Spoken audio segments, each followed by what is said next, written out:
Angels,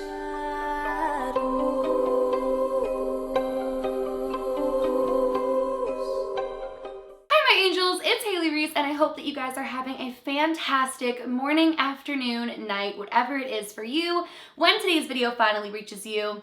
You guys, I don't know how the weather is right now for you while you're watching this, but where I live and what I'm experiencing right now is gloomy skies that almost feel like a storm is brewing. You guys know that energy where the wind is howling, the sky is gloomy, and just the overall energy and even smell outside smells and seems and feels like a huge storm is coming. And so naturally, I found myself reading through people's terrifying stories online. And that is when I found today's story on Reddit. Now I'm gonna have the link down below, full credit to the author of it. This is not my personal experience, I did not write this. Like I said, the link will be down below, but when I stumbled across this experience and I started reading through it a little bit, it freaked me out so much and I was so intrigued and pulled in automatically that I actually stopped reading it and decided to get upstairs and film this for you guys as quickly as possible because I'm intrigued by it and I thought that we could all react to it together. So that is exactly what we're going to be doing today. Before we get into it though, I just want to let you guys know that if you're not yet subscribed but you do enjoy my videos, I would really love it if you would go ahead and click that subscribe button, and if you are subscribed, please turn on your post notifications if you haven't already, because sometimes YouTube doesn't notify people and I have a ton of videos I'm going to be uploading. You guys have no idea. But with that being said, I really want to dive into this story. Now it is a series. As of right now, I noticed that there's 3 parts to it. I haven't read them, so I don't know if there's going to be more. I don't know how many we're going to get through today, but if we don't get through all of them, make sure you guys let me know in the comments below if you want me to film another part to this, because it's been a while since we reacted to somebody's story online, and I'm excited. Today just feels like one of those scary story days. So without further ado, let's get right on into it. Sit back, relax, maybe turn a light on, and here we go. All right, so the title is, If You Ever Hear Crying Coming from the Woods, Don't Follow It, Part 1. If you hear screaming or a baby crying coming from the woods, whatever you do, don't follow it. That's what they first told me when I moved to a rural town about 2 years ago, and I probably retold it a dozen times to people who visited me since. I'm finally turning to Reddit to tell of my experiences and see if any of you have had some similar to mine. It's not just crying though. It involves voices that call you by name, asking you to come to them. As of now, I'm not too scared to hear random crying or voices coming from the mountains because I've heard them so many times. There are certain sounds that come from the wilderness that scare me to death, however, because they're usually a sign of something bad to happen. Such as this one time where we heard a louder than usual chilling cry mixed with some screams randomly throughout the day. And then that same night, there were 2 goats on one of the farms that were found mutilated and torn to pieces at the edge of the woods. There were separate occasions of this same sounding cry, and similar things have occurred. There are only about 10 families that live in this area, and they are a tight-knit community. So when I first moved in 2 years ago, they tended to not like me, but have grown to accept me. They mainly don't like new people moving into the area or tourists stopping by, because that usually causes the crying from the woods to grow louder, or the terrorists end up going missing because they didn't listen to us when we told them not to follow the sounds. We rarely get tourists now compared to when I first moved here, and since so many people have gone missing in the past, the government has blocked off the forest with a large fence about a year ago. It's still public land that you can go into, but they put up a fence to try to dissuade people from doing so. Search and Rescue has also put up warning signs saying, "Dangerous, enter at your own risk." They never specified why, and I'm never going to tell you guys where my town is located, because I know people are going to be stupid enough to try and test this story out. I'm posting these stories on Reddit because I want to see if anyone else out there is experiencing this same thing where they live, or is it just exclusive to my town? The first week I moved into this area was probably one of the scariest experiences of my life, because I wasn't used to the random crying that came from the forest. When I heard a baby crying out in the woods on the second day, when I was loading furniture into my new house, I didn't know what to think. It was the first time I'd ever experienced it, and the people in town already had told me not to follow it and to just ignore them. When they first told me, I was in disbelief of this and probably thought that it was how the wind brushed through the trees or something like that made the sounds. Like my wind right now. I'm not sure if you guys can hear it. See why I thought it was perfect for today? So when I heard the crying of a newborn that sounded so realistic, to even the sounds of it breathing between the whines could be heard echoing from the woods, I had no idea what I should do. My natural instincts were to go and see what was wrong, and if there was any way I could help. But what if what the people in the town were saying was right, and I should never follow it? I decided I wasn't going to follow it too far, just hoping that I would be able to see whatever it was making the noise. I started walking towards the trees and got close to the tree line. As I did, a hand reached out and grabbed my arm firmly. It was one of the neighbors that was helping me move all of my things in, and I'll say his name is Manuel to keep his identity safe. He then told me, "I knew you were going to try that at one point." "What if there's something over there that needs our help?" I asked as I pulled my arm out of his grasp. "Look here, no one in this town knows what makes those sounds, and everyone that finds out dies.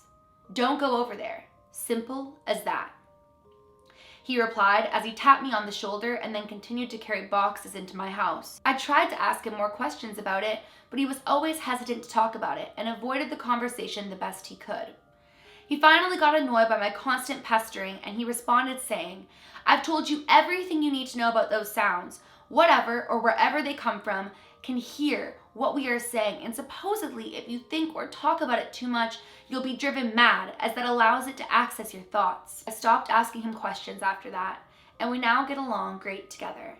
The main thing that I got from what he said was that as long as you follow the main rule of not following them, you'll be fine. There are rare occasions, however, like with the goats that have died, where the thing comes out of the forest. Very few, while I've lived here, have gone missing, but I've heard of the many stories from the townspeople of hikers who've never come back, and even people from search and rescue that have gone missing. It makes sense why the Forest Service put up a sign saying "dangerous, enter at your own risk" on the fence, because how are you supposed to try and find someone out there when there's random crying and even voices calling us by name from the woods? I have a particular story that comes the closest to describing whatever is out there, and it came from someone from search and rescue that made it out.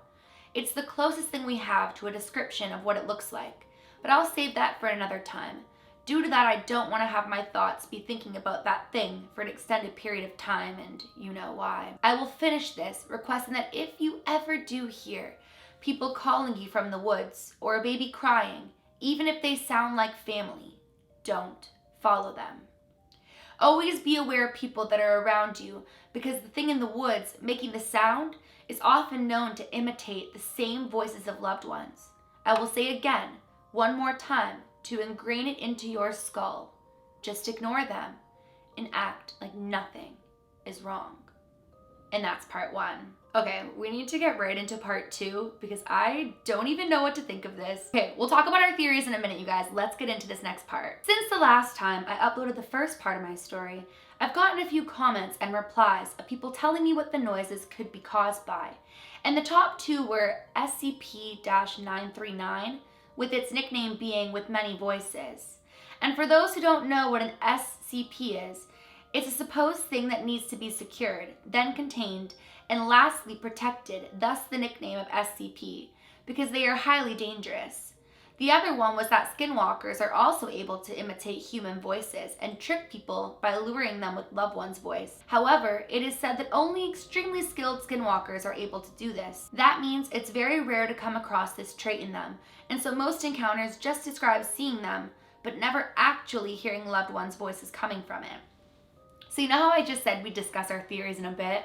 I was going to suggest skinwalkers, but I wanted to see where this goes, so I'm interested to see where this takes us. I would like to thank all of you for your concerns and interest in what I have to say, but I must warn you ahead of time.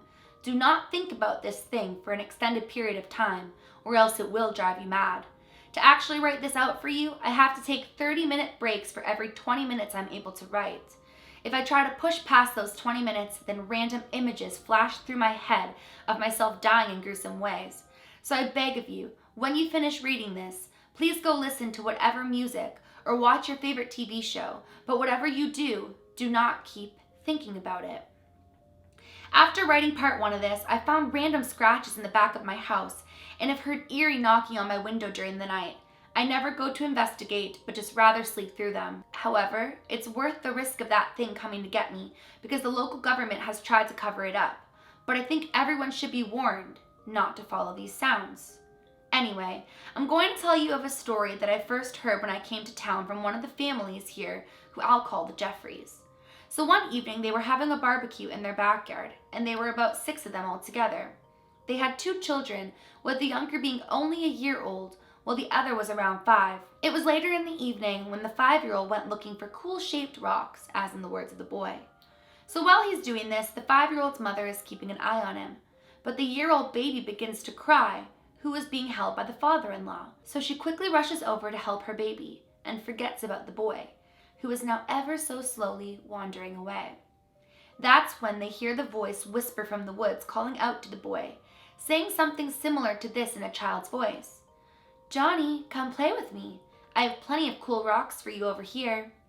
The boy's father jumped up as he heard this faint whisper and immediately screams for his son to come back. The thing then copies the father's voice, yelling the exact same phrase, "Johnny, come back, don't follow the voice." At this point, everyone was freaking out looking for the boy but staying relatively close together so no one would end up missing. They heard crying, but no one knew what to do because they knew the rule of never following it. But their child was now lost, so they had no other choice. So the father of the boy runs inside and comes back out with a 12-gauge shotgun. So they follow the cries behind him as they edge closer to the woods calling for the boy. As they get closer, they come upon a tree where it seems the crying is coming from. The father takes the lead and jumps to the other side of it to find his son huddled up grabbing the tree for dear life. Johnny opened his trembling mouth muttering, "Dad, there's something over there calling for me. I can still see it." The father swiftly turned his head to see where his son was looking, but saw nothing out of place. "Here, son, let's take you back to the house. You'll be safe there," his father said as he handed the shotgun to his own father and picked up his son. "Dad, it's following us," Johnny said as he squeezed his father's arms tightly. "Don't look at it. Just tell me about your favorite food," the father replied in a worried but loving manner. "It looks like Mommy," Johnny stated quietly, and this sent shivers down his father's spine, and everyone heard what he was saying, but by the time they looked back to see it, nothing was there. They all went inside after that and haven't had a barbecue outside since. They were also the few ones to actually raise children here due to how dangerous it is having them wandering about. Their children, even though they were born out here in the country, have been stuck in their house for nearly their entire lives. It's sad, but I understand why you must take that precaution because kids are so innocent and trusting. So when a voice that sounds like their mother's or a friend is calling for them, they will most likely listen to it and follow it. Nearly the same thing happened with my sister, who was one child when she came to visit us. She didn't believe me at first when I told her about the voices and the crying that resonates in the woods. That also meant that she was letting her 7-year-old son run around everywhere without watching him. She wasn't used to having to constantly keep an eye on him, and so he nearly ran off after the voice of another little boy who kept calling him to play with him. Her son came indoors and asked for permission in his own words and said, "Can I play with the boy that lives in the woods?" As soon as my sister heard this, her eyes grew wide as she realized what I was saying was right. She left that same night. I never invite my family to come to my house anymore because when I do, that thing will mimic their voices afterward. It only can mimic the voices of people it has heard. So after my sister left my house, it kept beckoning me in her voice to come and help her find her way out of the woods. And like always, I ignore it. But this might backfire in the future if my sister ever did need my help because I would instinctively ignore it. Now that is all I can write about it for now, but if anyone is able to exactly explain to me what this thing is, then I will gladly accept it. That's why I'm telling you as many traits of it as I can, but I must stop writing now because the images of me dying are once again popping into my head. Till we meet again, stay safe out there. And that's the end of part 2. I think I'm gonna leave it there because I want to hear all of your guys' theories before we dive into part 3. 3. If you guys want to dive into part 3 in another video, let me know in the comments below. I don't know what to think of this because a lot of traits, like he was saying earlier in part 2, do remind me a lot of a skinwalker. What do you guys think that it could be? I'm also curious as to why, if that family can't even go outside for a barbecue, they would even continue to live there. Why raise your kids indoors if you could just move somewhere else? I'm very, very curious about that, and I can't wait to dive into part 3, but I'm going to wait for you guys. So let me know all of your theories. Let's discuss them, and then if you guys want me to go into a part 2 of this on my channel, we can dive into the rest, and hopefully there will be like a part 4. I haven't read any of part 3. I didn't read any of part 2. I only read a little bit of part 1. So I don't know if part 3 is the conclusion or if we'll have more by the time I film part 2 to this, like part 2 on my channel, but I hope so. I don't know. I'm invested in this. I want to know what in the world happens next. Well, you guys, that is it for today's video. Like I said, today is gloomy here, eerie here, and I felt like reading some spooky stories. It's going to be hard not to read ahead, but I will read it with you guys. I promise you that. So, with that being said, if you guys are new to my channel or you are just not yet subscribed but you do enjoy my videos, I would love it if you would go ahead and click that subscribe button, and please give this video a big thumbs up if you did enjoy it. Remember, my loves, do all things with kindness, and until next time, I love you.